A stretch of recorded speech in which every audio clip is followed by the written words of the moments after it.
The entire auto industry is in a big slump with the ongoing lockdowns and restrictions. Additionally, most auto manufacturers haven't produced any vehicles for over a month now. Toyota is no exception, with being one of the hardest hit automobile companies in April 2020. And in today's video, we'll cover the current state of Toyota here in the United States, which models are tanking, and which ones are keeping their head just a little bit above water. Welcome back to the channel Luxurious Fleet. If you're new here, my name's Kirk, and this channel is just dedicated to covering the latest Toyota and Lexus news and reviews as well. So make sure to subscribe and hit the bell notification icon so you won't miss any of my upcoming Lexota sales videos and of course everything else. Over at Auto Evolution, Toyota sales in the United States in April 2020 have fallen almost 55% compared to 2019. We don't have official sales numbers for Toyota and nothing on Lexus.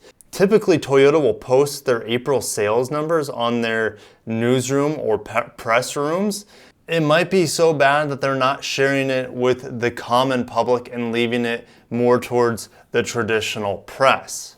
And like I mentioned, it's not just Toyota going through hard times. Of course, Honda, Hyundai, Mazda, they're all getting hit hard. And then the list, of course, goes on. Of course, they harken back to January of 2009 with the financial crisis back then. And they say, as it happens, March 2020 has seen the biggest fall in the last 3 decades for the old continent. So that's Europe, contracting by more than half from a year earlier. And then places like Italy, down 85%. And over at expressnews.com, 2 Toyota pickups manufactured in San Antonio, the Tundra and the Tacoma, saw plummeting sales in April, but they easily outperformed the rest of the Japanese automakers' vehicle lineup. Nearly 7,150 Tundras were sold in the United States last month and 14,187 Tacomas, down 19% and 30% respectively from April of 2019. Now, the last article said that Toyota sales were down 55%. This one is saying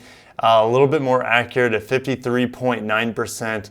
And it's hard for me to verify that, right? Does it really matter? No, they're just down massively. But Toyota is keeping all this information close to their chest. They're only giving it to certain publishers. Toyota full-size sedan models were the hardest hit. Camry sales declined almost 64% last month, while the Avalon sales fell 75%. You have to keep in mind the Avalon, it doesn't sell a whole lot of volume. So that being down doesn't hurt the company that much. What is really devastating for the company is the Camry just getting flatlined here. They sell hundreds of thousands of Camrys. Even though the RAV4 has taken over as the #1 selling Toyota here in America, the Camry still sells a boatload of units. Well, not last month. They're saying the Sequoia had a sales decline of 56%. Only 260 were sold in the US in April. And it's not because gas prices are too high. We just know that people aren't buying vehicles. They remind us that the Sequoia is going to be shifted down to Toyota's San Antonio plant, while the Tacoma moves to Mexico and Guanajuato and Baja, and that's going to happen late next year. And I think the reason why the Tundra and the Tacoma hasn't dropped nearly as much is because people use them for work.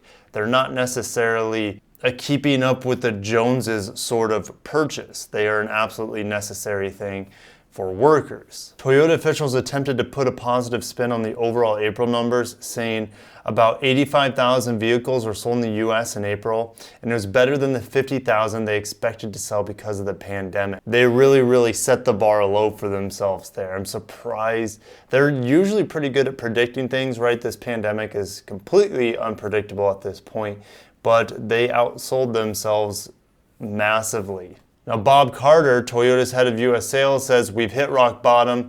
It was a much better month across the country than we anticipated. Overall, the auto industry in the US saw around a 55% decline in sales from April 2020 to April 2019. So Toyota's the average, keep that in mind. there are going to be some companies that did not as horribly, and there'll be some companies that absolutely get smacked upside the head and are scrambling right now. Garrett Nelson, senior equity analyst at CFRA. The problem is that we don't expect a huge rebound in sales in either May or June, despite some extremely generous incentives being offered by the dealers in an attempt to move inventories, which have become extremely bloated. Now I can tell you from where I work, and probably the major situation that's affecting all Lexus dealers across the nation, is that manufacturing had stopped for two of the three major sellers nationwide, which is the RX and the ES. The RX is produced in Ontario and the ES is produced down in Kentucky. Both of those plants have been shut down since late March, so it's been over a month now. Our specific dealership, and I know there's tons of other dealerships that are going to be hurting for inventory.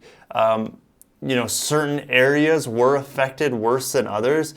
For example, our dealership never had to close, and there have been dealerships in the surrounding areas that were forced to close for an entire month. So their inventory might be okay-ish for it to survive the next 2-3 months, while there have been no vehicles to kind of relieve the current lineup. When we run out of RXs and ESs, we could be waiting, who knows, a few weeks, maybe a month, for specific vehicles to come in. These next few months are definitely going to be extremely interesting on the Lexus side of things. The Toyota side of things, since sales dropped so much, I think their inventory is going to be safeguarded just a little bit more. Now, what about all the other models in the Lexus lineup? Well, we really don't have a whole lot coming either. You have to realize that Japanese production, while not entirely shut down, it was drawn back considerably. And then over at the Toyota press room, Toyota postpones North American operations until the week of May 11th. That'll be this coming Monday. And you got to realize it's not like they're going to go from 0 to 100% manufacturing capacity. As previously stated, Toyota intends gradually to resume its manufacturing operations in compliance with federal health and safety guidelines and local and state ordinances where our facilities are located. We will continue to follow all safety guidelines and monitor vehicle demand as we carefully ramp up production. So again, even when they start making vehicles here in about a week from now, on average, let's say when it hits the assembly line, it takes a month for that vehicle to hit the dealership lot. Well, not only do you have that issue, the demand potentially, since people are going to be low on inventory, so the demand is going to be high, and it's likely to be like a trickle stream to feed the dealerships. And of course, that's going to be more affected, I think, on the Lexus end of things. And if I do get official sales numbers, if Toyota or Lexus ever releases them for the month of April, I will dive deep into that as well. I just find this whole situation extremely interesting for the auto industry, and of course for Toyota and Lexus, since that is our bread and butter here. Holy cow, guys, how long do you think it will take for the auto industry to rebound anywhere close to where it was, let's say in January or December? Very concerning times, not only for our beloved Toyota and Lexus, but for all of the cars. I love all cars, guys. I don't know about you. I like all cars, some more than others, and I just know more about Toyota and Lexus, and I like them quite a bit. That's why I cover them so much on this channel. It is going to be very interesting to see what happens with all this. Yes, back in 2008, 2009 with the financial crisis, but this thing is more concerning to me, far more unpredictable. Think we may lose a couple car brands out of this. So I'll see you in the comments below, guys. Thank you so much for watching. Stay safe, take care of yourselves, and I'll see you in the next one. Peace out.